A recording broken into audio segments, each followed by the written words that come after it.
Franck Ferrand vous invite au cœur de l'histoire sur Europe 1. Et en ce dimanche après-midi, nous évoquons Henri III. Bonjour Franck Ferrand. Bonjour Anissa, bonjour à tous. On a dit tant et tant de choses sur ce roi Henri III, sur ses mignons, sur son bilboquet, vous savez. En fait, les choses sont beaucoup plus complexes, comme vous allez le voir. Nous allons notamment apprendre que le roi Henri, avant d'avoir régné sur la France, avait régné sur la Pologne. Et pour nous parler d'Henri III, vous recevez Jean-François Saulnon. Et oui, Jean-François Saulnon qui est toujours là lorsqu'il est question d'évoquer dans cette émission les grands personnages de la Renaissance et de l'époque moderne. Jean-François Saulnon, c'est un petit peu notre référence à nous.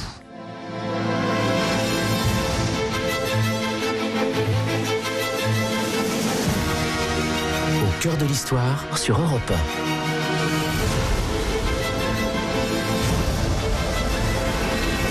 1. Franck Ferrand. En cette année 1588, l'heure est aux décisions graves pour Henri III. Voilà plus d'un quart de siècle que les guerres de religion entre catholiques et protestants minent le royaume.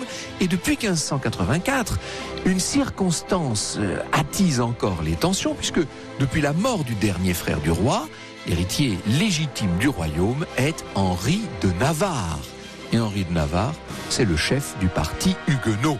De quoi enflammer la Ligue ultra-catholique, prête à tout pour empêcher qu'un protestant ne monte sur le trône, quitte à menacer le roi lui-même d'ailleurs, accusé de ne pas lutter avec assez de constance contre les huguenots. Et ça va très loin.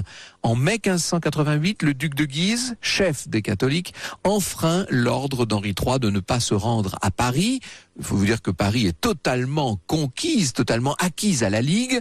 La capitale réserve un accueil triomphal aux princes rebelles et très vite la situation dégénère. Le roi se met à craindre pour sa sécurité, il doit fuir Paris. Ça, c'est une décision lourde, humiliante. Cette fois, Henri III en a fini avec les efforts de conciliation. Il se prépare à rétablir son autorité, une autorité complètement bafouée. Et pour cela, il finit par opter pour un acte incroyable, un acte décisif et implacable. Il attire le duc de Guise et son frère, le cardinal de Lorraine, à Blois, et le 23 et le 24 décembre, il les fait tuer l'un après l'autre.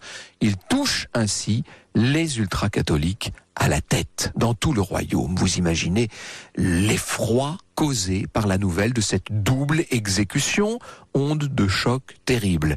Les ligueurs hurlent à la traîtrise du roi et bien sûr, une ville s'agite tout particulièrement, vous l'aurez compris, c'est Paris.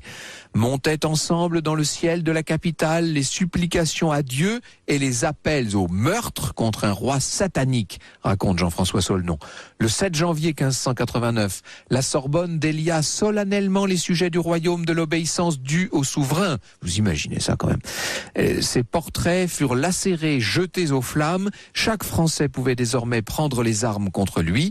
On souhaitait si ardemment sa mort qu'on confectionnait des effigies de cire à son image sur lesquelles on piquait consciencieusement des aiguilles en prononçant des formules magiques, une sorte de vaudou du XVIe siècle en pleine France.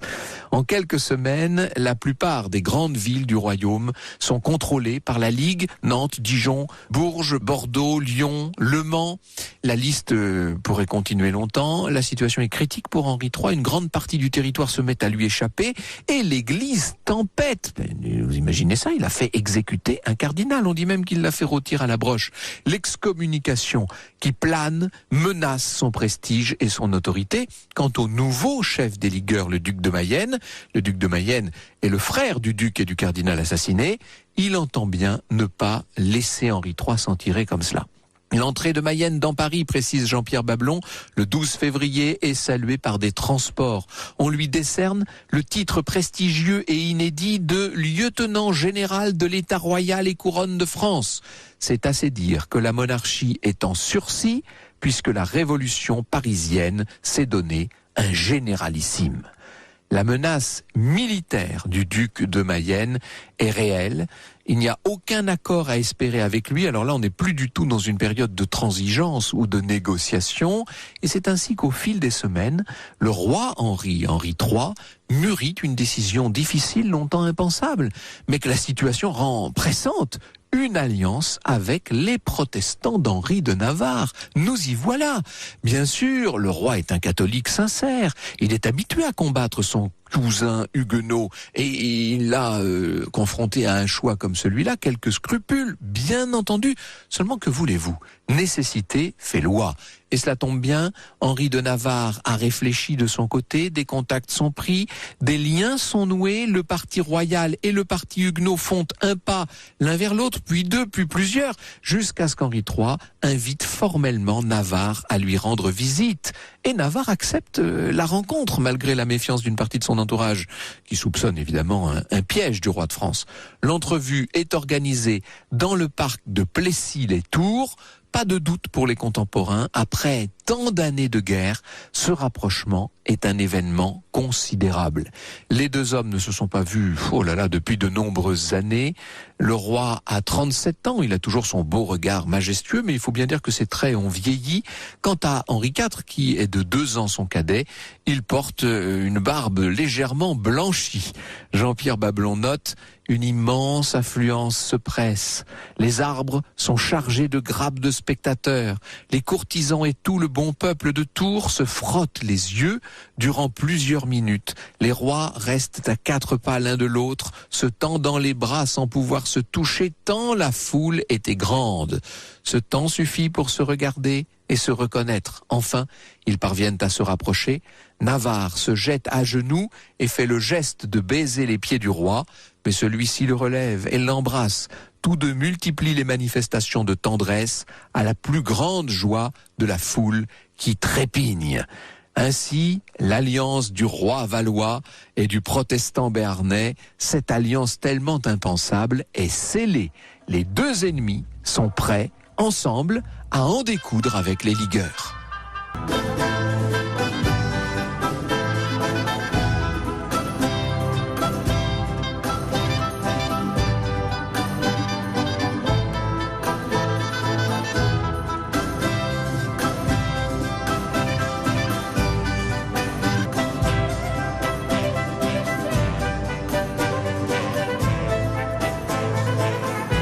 Un extrait de la bourrée d'Avignonnaise par les musiciens de Provence sur Europe 1. Restez avec nous jusqu'à 15h.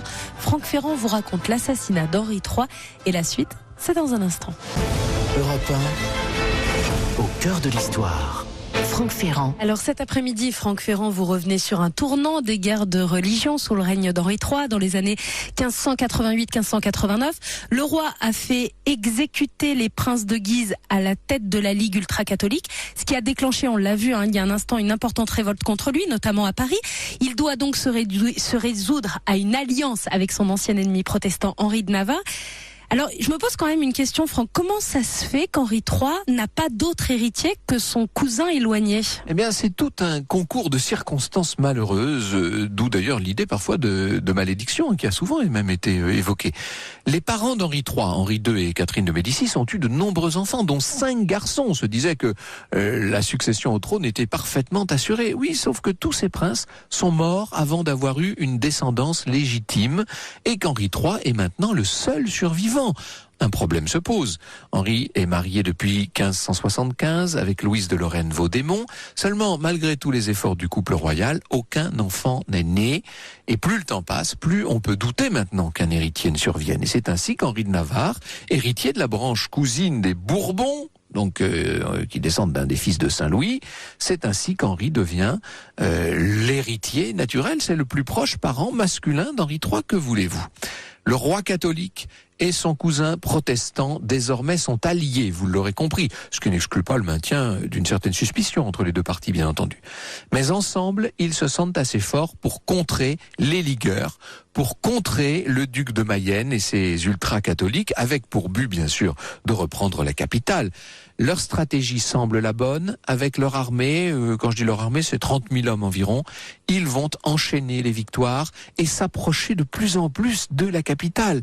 Navarre ne veut pas faire dans la dentelle, il plaide pour une prise d'assaut rapide de la ville. On dit qu'il se serait exclamé « J'avoue qu'il y va du royaume d'être venu baiser cette belle ville et ne pas lui mettre la main au sein ».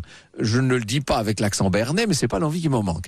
Il assiège en tout cas la capitale méthodiquement, tandis qu'Henri III, lui, s'installe à Saint-Cloud, donc la résidence la plus proche, si vous voulez. Et c'est là, à Saint-Cloud, que le matin du 1er août 1589, Henri III, qui se trouve encore sur sa chaise percée, et donc dans sa plus totale intimité, Henri III reçoit une requête d'audience imprévue. La requête en question provient de Jacques Clément. Jacques Clément est un moine dominicain de 22 ans qui a fait le déplacement depuis Paris. Rien que ça, on devrait quand même se méfier de lui. Il affirme être porteur d'un message important de la part du premier président du Parlement, le président de Harlay, donc quelqu'un de très important. Le président Achille de Harlay se trouve détenu dans la capitale. Il veut voir le roi. Il faut qu'il le voie tout de suite. Des gentilshommes voulurent refouler le dominicain, raconte Philippe Erlanger. Henri III demanda ce que signifiait ce bruit et morigéna ces gens. Qu'il entre. Si on le rebute, on m'accusera encore de chasser les moines. Et oui, il faut dire que Henri III doit compter avec la réputation qui l'accompagne. Jacques Clément peut donc approcher du roi. Il obtient même de rester seul avec lui. Vous aurez compris en même temps qu'Henri III ne tient pas à être en grand public à ce moment-là. Le moine lui tend sa lettre, Henri III la parcourt du regard et c'est à ce moment-là que le dominicain, qui profite de l'inattention du roi, il est en train de lire la lettre, le moine se saisit d'un couteau qu'il avait caché et assène au souverain un coup brutal dans le ventre. Henri III est pris par surprise, il réagit néanmoins très rapidement, il va lui-même chercher la lame enfoncée dans sa chair, il tente de contre-attaquer, il hurle « Le méchant moine, il m'a tué, qu'on le tue !» Un garde à ce moment-là fait irruption, il se jette sur Clément et il va le faire passer de vie à trépas avant même d'aller jusqu'à le jeter carrément par une fenêtre. L'urgence à ce moment-là, c'est de s'occuper du roi blessé. Évidemment, l'hémorragie est importante. Pour les médecins, cependant, la vie d'Henri III n'a pas l'air d'être en danger et en fin de matinée, Henri de Navarre est admis au chevet de son cousin. Comme le raconte Jean-François Solnon, Henri III lui dit « Mon frère, je le sens bien, c'est à vous de posséder le droit auquel j'ai travaillé pour vous conserver ce que Dieu vous a donné. C'est ce qui m'a mis en l'état où vous me voyez. La justice de laquelle j'ai toujours été le protecteur veut que vous succédiez après moi en ce royaume dans lequel vous aurez beaucoup de traverses si vous ne vous résolvez à changer vous-même de religion. » Puis, il ajoute à destination des personnes qui sont là autour du lit, « Je vous prie, comme mes amis, et vous ordonne comme votre roi que vous reconnaissiez après ma mort mon frère que voilà, et que pour ma satisfaction et votre propre devoir, vous lui prêtiez le serment en ma présence. » Chacun s'exécute, les gens ont la gorge serrée, il faut imaginer l'intensité dramatique d'un moment comme celui-là, c'est une scène pénible, douloureuse. Puis le roi, visiblement satisfait, renvoie Navarre auprès de ses troupes. Au fil de la journée, on peut dire de l'état du roi qu'il empire, la douleur désormais ne lâche plus Henri III, vient l'heure des derniers sacrements, puis celle de la mort dans la nuit. C'en est fini, en France, de la dynastie des Valois. Déjà chancelante, elle a été achevée par un coup de couteau, un acte dont il faut bien dire qu'il cache encore quelques mystères. Europe 1 au cœur de l'histoire. Franck Ferrand. Alors cet après-midi, Franck Ferrand, vous nous racontez l'assassinat d'Henri III. Ça y est, il en est fini de la dynastie des Valois. Une mort quand même qui cache plusieurs mystères, Franck. Alors oui, la mort d'Henri III ouvre une période d'incertitude dans un royaume qui s'est enferré dans la guerre civile. Le contraste des réactions à cet assassinat le montre. À Saint-Cloud, où Henri III vient de mourir, ce n'est que douleur, consternation. Et à seulement quelques lieues de là, dans Paris assiégé, on applaudit l'œuvre de Clément le tyrannicide. Et oui, Clément le dominicain a débarrassé cette foule ultra-catholique de celui qu'on considère comme un tyran. Est-ce qu'il va être capable de débarrasser la France de celui qu'on appelle désormais Henri IV? Aussitôt connu la mort du roi, nous dit Jean-François Solnon, prière publique, procession, messe et feu de joie y honorent son assassin, nouveau martyr de la vraie foi. Nul n'en doute, Clément a été investi d'une mission divine. Il a été le bras du Seigneur, tout à la fois Judith, David et Samson. On commande sans se lasser ses jeûnes, ses mortifications, ses prières, ses visions réelles ou supposées. Pour le glorifier, on ne recule devant aucune extravagance. Le moinillon au couteau est devenu un saint.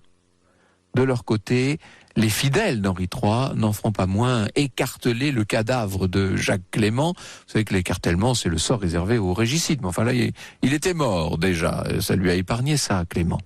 Premier problème pour ceux qui vont chercher à éclaircir les circonstances du meurtre, l'absence du témoignage de l'assassin. Évidemment, il est mort beaucoup trop vite. Or, le moins que l'on puisse dire, c'est qu'on aurait eu quelques questions à lui poser. D'abord, il paraît quand même étonnant que le dominicain parisien ait pu approcher si facilement du roi. Henri III était détesté par un grand nombre de ses sujets. On savait le climat qui régnait dans la capitale en proie à la Ligue. Et dès lors, il paraît incompréhensible que ce moine ait pu approcher ainsi du roi, avec en plus une arme qu'il avait dissimulée sur lui, sans qu'aucune fouille ne repère l'arme en question. Le roi, qui a tout de même été invité à la méfiance, c'est bien le minimum, a manqué de prudence, c'est vrai, en acceptant de le recevoir et de rester seul avec lui, mais il faut bien reconnaître que Jacques Clément a fait preuve d'un sang-froid extraordinaire. On est loin du personnage purement instable qu'on imagine parfois.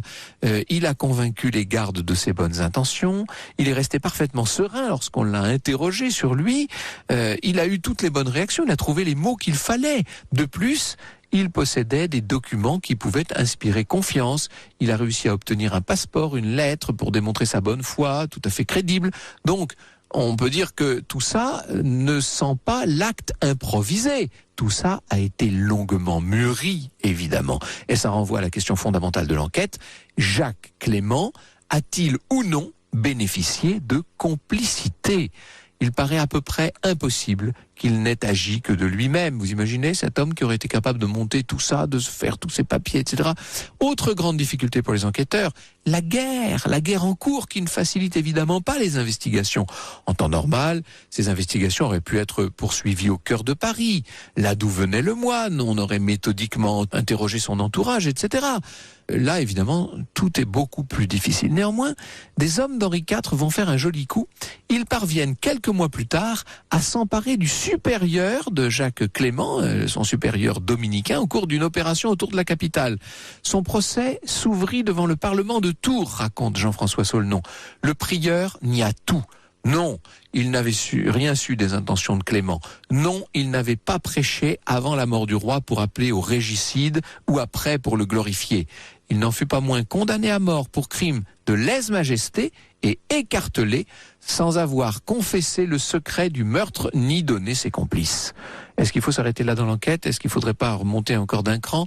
Les preuves formelles manquent évidemment, mais on peut bien imaginer que le duc de Mayenne ou sa sœur Catherine de Lorraine ont eu à un moment ou à un autre un rôle dans cette affaire. Ils auraient ainsi vengé la mort de leur frère exécuté à l'instigation d'Henri III. La couronne d'Espagne, proche de la Ligue, a pu elle aussi être évoquée comme commanditaire possible, là non plus sans preuve indiscutable. On peut aussi s'interroger sur la cible de l'attentat. Pourquoi s'en prendre à Henri III lui-même et non à son héritier protestant, à ce menaçant Henri de Navarre, qui devient donc par le fait même du crime le roi Henri IV ? Avouez que la question mérite d'être posée. Quoi qu'il en soit, la mort du dernier Valois met donc Henri IV dans une toute nouvelle position et face à un défi de taille, redonner son unité au royaume sous son autorité. Inutile de vous dire que tout ça ne va pas se faire du jour au lendemain, ça va prendre du temps. Henri va d'abord peiner face à la résistance de Paris et puis finalement il y entrera, mais il n'y entrera qu'en 1594, c'est-à-dire presque 5 ans après la mort d'Henri III. Il sera entre-temps devenu catholique, ce qui est censé arranger les choses, j'ai bien dit, ce qui est censé seulement les arranger. Bonjour Jean-François Saulnon. Bonjour. Merci d'être avec nous pour évoquer cette figure tellement méconnue, tellement mal connue d'Henri III. Europe 1 au cœur de l'histoire. Franck Ferrand. Et cet après-midi sur Europe 1, nous sommes au cœur du mystère Henri III, le mystère de cette mort, cet assassinat. Et nous allons plus loin avec votre invité, Franck Ferrand. Vous recevez Jean-François Saulnon. Il est historien, auteur d'Henri III, paru dans la collection Tempus chez Perrin. Alors d'abord, Jean-François Saulnon, si vous êtes d'accord, quelques questions sur le crime de Jacques Clément lui-même. C'est un assassinat dont on parle relativement peu, qui s'est fait avec une facilité invraisemblable. Ce moine dominicain est introduit auprès du roi, il reste seul avec lui, le roi est sur sa chaise percée, il en profite pour lui enfoncer un couteau dans le ventre. Comment est-ce qu'on n'a pas été plus prudent alors qu'on était en pleine guerre civile et qu'on savait Henri III très menacé ? Il faut croire que le service de sécurité n'a pas été à la hauteur de l'enjeu, parce qu'en effet, on est en période de guerre. Henri III fait le siège de Paris. On sait que Paris est dominé par les catholiques ultras et qu'il n'y a pas une paroisse dans Paris où un prédicateur n'appelle pas au meurtre du roi de France. Et là, le souverain va recevoir un religieux cordelier, qui est censé lui apporter un message venu de Paris. Et à notre grande surprise, il le reçoit en effet dans l'intimité, alors qu'on l'avait mis en garde. Et le coup a pu être fait très rapidement et avec une sûreté de la part de Jacques Clément qui est tout à fait étonnante. Parce qu'au moment où Jacques Clément est introduit dans la petite pièce, on peut dire la garde-robe en quelque sorte, où se trouve le roi de France, le procureur général du Parlement de Paris, qui avait rencontré Jacques Clément la veille, dit au souverain, ne pensez-vous pas qu'il faille le fouiller ou prendre des précautions? Oui. Et là, l'assassin aurait pu précipiter son geste en pensant qu'il allait être démasqué. Pas du tout. Il reste tout à fait maître de lui, il attend que le roi ait pris en main le billet qu'il doit lire, et au moment où il achève sa lecture, c'est là où Clément plante son couteau dans le bas-ventre du souverain. D'une certaine manière, on pourrait, avec un énorme anachronisme, parler d'un attentat kamikaze. C'est un kamikaze, ce Jacques Clément. Je pense que Clément devait savoir quel allait être son sort. Malheureusement, pour l'enquête, Henri III a mal réagi. Quand il dit « cet homme m'a tué, qu'on le tue », bien sûr, il se prive. En même temps, mal réagi avec un couteau dans le ventre, ça peut se comprendre. C'est vrai qu'on n'a pas de leçon. On n'a pas de leçon à lui donner. Mais c'est tout de même assez dommage. Parce que, évidemment, là, l'enquête ne peut reposer que sur ou des rumeurs ou des témoignages indirects. Mais comme vous l'avez fait remarquer, cette enquête a été tout de même menée. On a quand même mis la main sur le prieur, c'est-à-dire le chef, quelque sorte de ce dominicain. Est-ce qu'il était, d'après vous, c'est très très difficile à dire, mais on peut se faire une idée là-dessus, est-ce qu'il était impliqué, ce prieur? C'est très probable. On n'en a pas la preuve d'abord, parce que quand on l'a arrêté, on lui a fait subir la question et il n'a rien dit, il n'a pas parlé. Mais c'est très probable parce qu'il appartient à un milieu ecclésiastique qui ne fait qu'appeler à la mort du souverain. Et puis, au-delà de ce monsieur qui s'appelait le prieur Bourgoin, il y a peut-être derrière lui, pour mettre sur pied cette affaire, d'autres complicités, parce que finalement, lorsque Clément croise, la veille de son forfait, le procureur général du Parlement, que lui dit-il? Il lui dit « J'ai ici, d'une part, un billet écrit en italien, du président du Parlement qui est alors prisonnier de la Ligue à Paris. Et deuxièmement, j'ai un laissez-passer, parce qu'il fallait avoir un laissez-passer pour traverser les lignes. » D'où vient ce papier? D'où vient-il?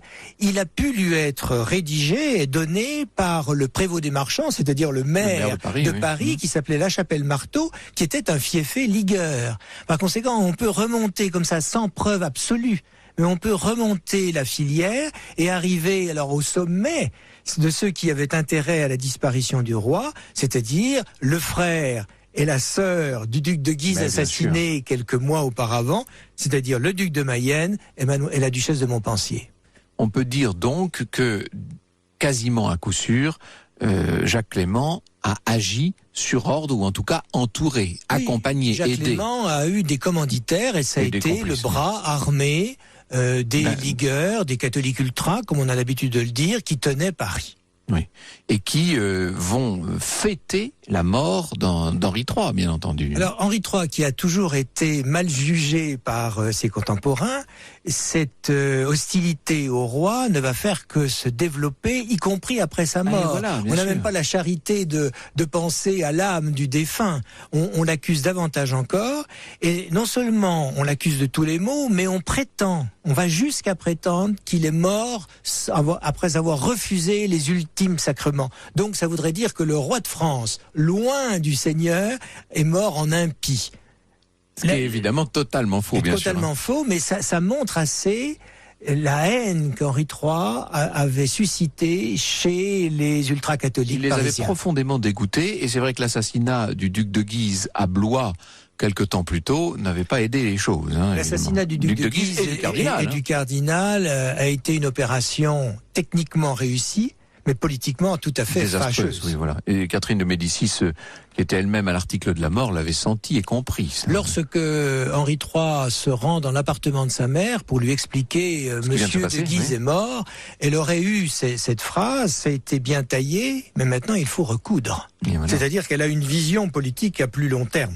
Ah oui, elle a bien compris que la réconciliation serait impossible. Pourquoi les ligueurs s'en prennent-ils au roi catholique et non pas à son cousin et successeur désigné protestant? Ça reste un mystère. Ça reste un mystère. Est-ce que concrètement, techniquement, il était plus facile de s'en prendre à ce souverain qui résidait dans ce château des Gondis à Saint-Cloud, beaucoup moins bien gardé, visiblement. Moins bien gardé. Je parlais du service de sécurité tout à l'heure qui ne fonctionnait pas. Et alors que Henri de Navarre était peut-être plus entouré par ses compagnons, par les officiers, et Henri de Navarre ne cessait de bouger puisque le siège de Paris, il le faisait sur le côté nord et ouest de la capitale. Et puis il y a une part de mystère. Oui, qui restera. Qui reste entière. Il faut que ça reste, sinon nous n'en parlerions pas aujourd'hui. Alors, Henri III est donc mort. On va encore salir sa mémoire. On va traîner, si j'ose dire, métaphoriquement son cadavre dans la boue.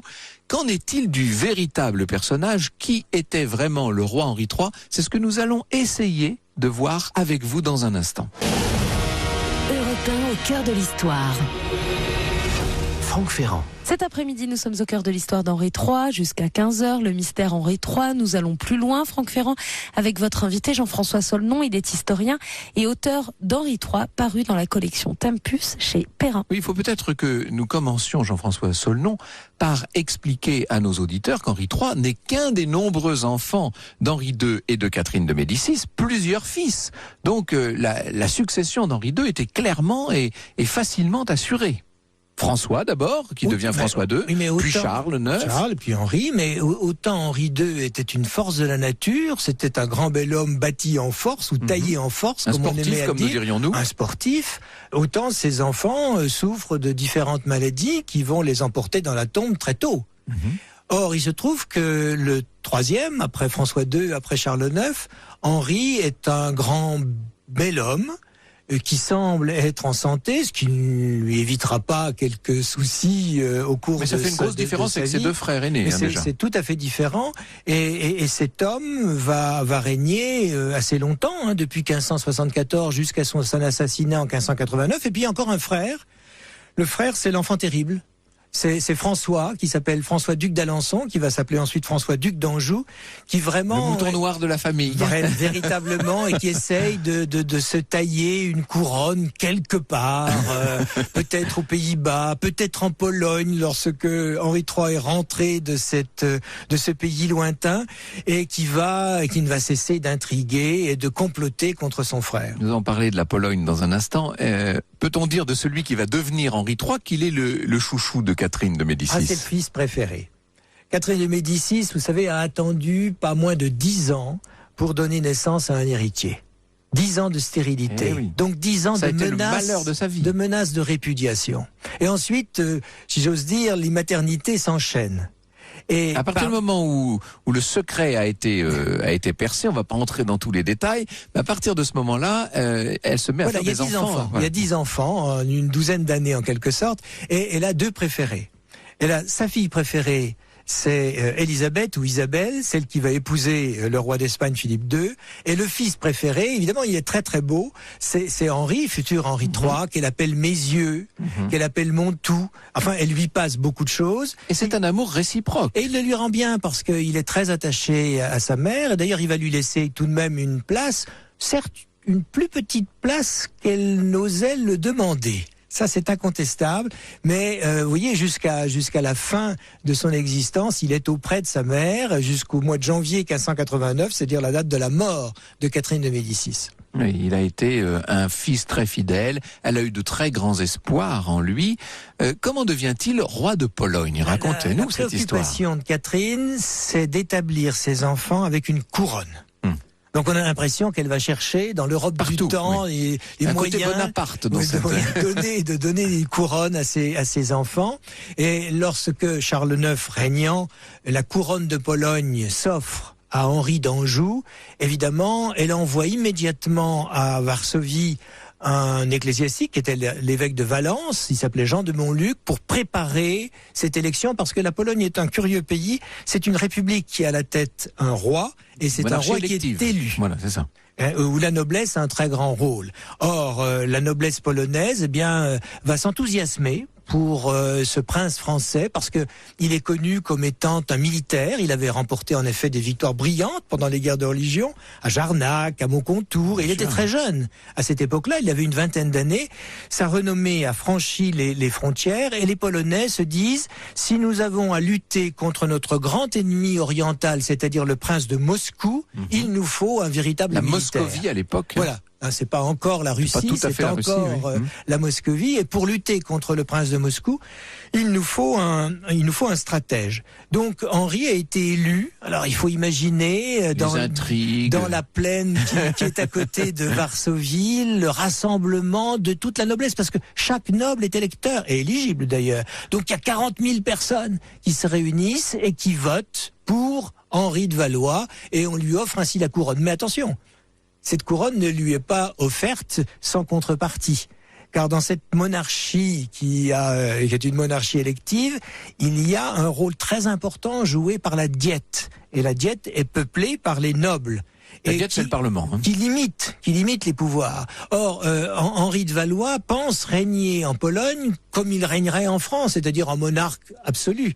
Tandis que là, son pouvoir est limité. Et il s'en rend compte lorsque les diplomates, les gentilshommes polonais viennent à Paris pour lui offrir cette couronne et pour négocier les conditions d'exercice du pouvoir. Alors, les Français se moquent de ces gens-là, parce qu'ils ont des noms imprononçables. Ah oui, ça n'a pas trop changé. Ensuite, ils ont une allure assez étonnante, avec le crâne rasé, avec une simple mèche de cheveux. Leurs vêtements sont des vêtements très lourds. Ils arrivent à Paris au mois d'août. Oui. Ils sont très très habillés. Donc on se moque d'eux.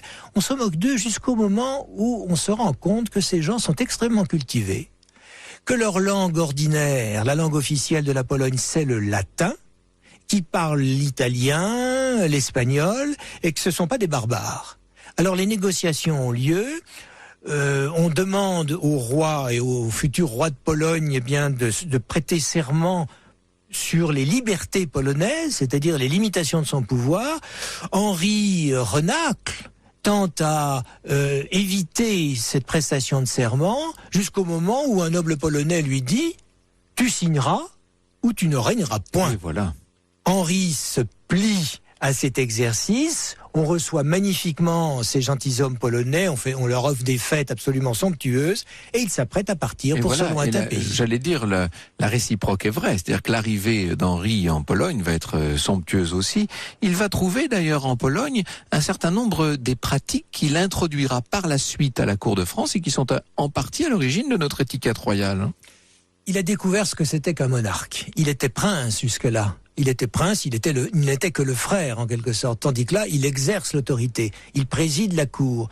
Et dans ce château du Wawel de Cracovie, il règne. Il règne, mais on considère qu'il ne remplit peut-être pas toutes les conditions qu'on espérait de lui. Et il y a une période un petit peu d'incertitude. Pendant quelques mois, il faut dire qu'Henri n'a qu'une préoccupation, c'est de savoir quel est l'état de santé de son frère, qui règne encore à Paris, qui est Charles IX. Parce qu'il a quand même à l'esprit, tout couronné qu'il soit en Pologne, de quoi faire un jour de ceindre la couronne de France. Europe 1 au cœur de l'histoire. Franck Ferrand.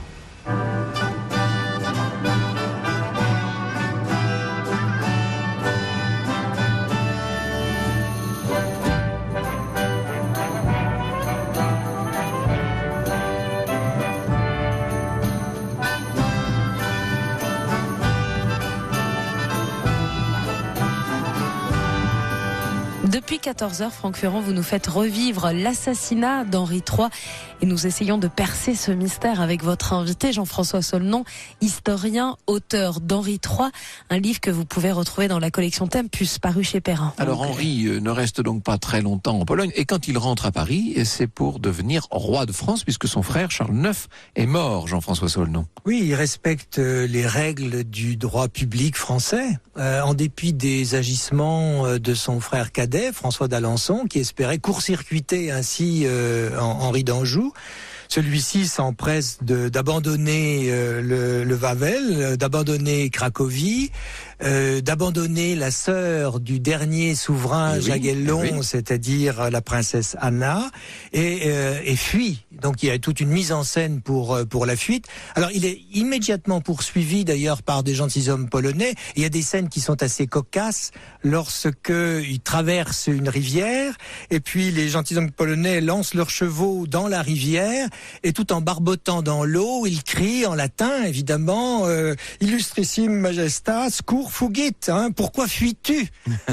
C'est assez savoureux, mais voilà comme les choses se terminent, l'aventure polonaise. Il y a un passage par Venise d'ailleurs. Après, il y a un passage par Venise, parce que contrairement à ce qu'on pense, il ne se rend pas à Paris immédiatement. Il fait un détour par Venise, et c'est là où d'ailleurs Henri III, parce que maintenant il est Henri III, peut apprécier ces civilisations méditerranéennes, peut toucher du doigt ce qu'était le prestige de Venise et sa civilisation. Et en rapporter une part à Paris, bien entendu. En particulier d'en rapporter la fourchette. Alors, si vous me permettez ces détails culinaires. Mais oui, mais pourquoi pas, ça fait partie aussi du quotidien. Le roi Henri III va être particulièrement entravé dans tout le cours de son règne par ces guerres de religion incessantes qui vont ne faire que croître et malheureusement, j'allais dire embellir ou enlaidir pendant tout le cours de son règne. Nous avons vu jusqu'où elles sont allées et jusqu'où elles l'ont mené. Est-ce que néanmoins, il a pu régner, si je puis dire? Est-ce qu'il avait les moyens de régner dans ces conditions? Toutes ces difficultés, qui sont aussi des difficultés financières. La monarchie n'a pas les moyens de lever des troupes qui permettraient de régler militairement ce problème. Au milieu de toutes ces difficultés, il règne parce que c'est un souverain, et là on l'a trop souvent oublié, c'est un souverain réformateur. Non seulement il a réformé la cour, non seulement il a mis au point une étiquette dont Louis XIV sera l'héritier. D'ailleurs, on croit toujours que Louis XIV a tout inventé dans ce domaine. Henri III l'a précédé et essayé de tenir une sorte de voie médiane entre catholiques et protestants. Mais les passions étaient tellement exacerbées à cette époque-là qu'être déjà sur une position médiane était déjà coupable. En soi, il était déjà de toute façon condamné par les deux camps, ce qui est terrible d'ailleurs. Les uns comme les autres lui reprochaient de ne pas leur être assez favorable. Il va faire ce qu'il peut. C'est un roi qui a un vrai grand tempérament, incontestablement, qui possède une forme de majesté innée, qui fait déjà un peu penser à Louis XIV d'une certaine manière. Alors néanmoins, les Français en gardent deux images très célèbres. C'est le roi efféminé et c'est le roi des mignons. Que faut-il penser de cela, Jean-François Saulnon? Alors, il est vrai qu'il y a une apparence d'Henri III qui a pu surprendre, sinon choquer, ses contemporains et surtout les générations à venir. C'est l'homme des pendants d'oreilles, c'est l'homme des petits chiens, mais c'était la mode partagée par beaucoup de personnes.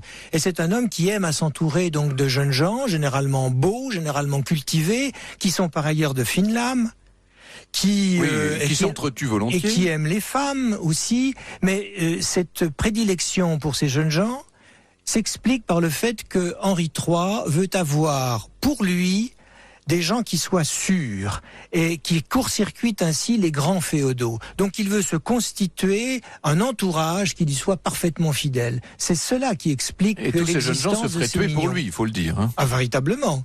Et outre ces jeunes gens qu'on appelle les mignons, il y a ce qu'on appelle les archi-mignons, c'est-à-dire de véritables têtes politiques. C'est le duc de Choiseul, duc de Joyeuse, pardon, et le duc d'Épernon. Et donc ces archi-mignons vont régner presque autant que le roi quand même. Et même au-delà. Et n'oublions pas la reine mère qui est là, présente aussi, avec toutes ces difficultés. On comprend que le règne souffre d'une image brouillée, et d'autant plus que ce roi n'a pas d'enfant et qu'il va être obligé de transmettre donc la couronne et le sceptre à un protestant. Mais ça, c'est tout de même le grand atout d'Henri III, et ce que les Français peuvent lui reconnaître. C'est-à-dire qu'il est allé au-delà des passions religieuses. C'est un catholique, mais c'est pas un catholique fanatique. Il est allé au-delà de ces passions religieuses pour qu'il y ait une continuité de l'État. C'est-à-dire que l'héritier de la couronne, c'est son cousin, lointain cousin au 21e degré, il est vrai, Henri de Navarre. Mais là, Henri III a respecté les règles du droit public français. Et cette fameuse scène où Henri III, qui vient d'être poignardé par Clément et qui s'adresse à son entourage en disant « Je vous recommande comme mes amis, mais je vous ordonne comme votre roi de prêter serment à Henri de Navarre », ça c'est l'histoire de la France dans sa continuité. Et on pourrait dire dans sa splendeur. Merci beaucoup Jean-François Saulnon. Je rappelle que votre Henri III est réédité en édition de poche chez Tempus, et qu'on peut également lire le récit de la mort d'Henri III dans un ouvrage paru sous la direction de Patrice Guénifet qui s'appelle Les derniers jours des rois, en coédition Perrin et Le Figaro Histoire. Merci Anissa, nous nous retrouvons demain pour notre rendez-vous au cœur de l'histoire à 14h sur Europe 1. Oui, avec une grande aventure demain lundi consacrée aux montgolfières. À demain Franck.